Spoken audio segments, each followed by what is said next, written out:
పిల్లలు ధన్యులు శబ్దాలు చెప్దాం.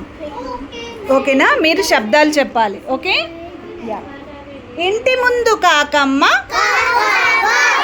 కొమ్మ మీద కోయిలమ్మ, చెట్టు మీద పిచ్చుకమ్మ, ఆకుచాటు రాము చిలుక, అటక మీద పిల్లి పిల్ల, వీధిలోని కుక్క పిల్ల, ఉయ్యాలలోని బుల్లి బాబు,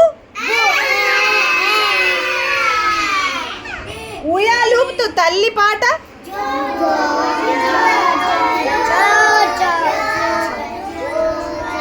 గోడకున్న గడియారం, రోడ్డు మీద చిన్న car. Good job. Give good clap children.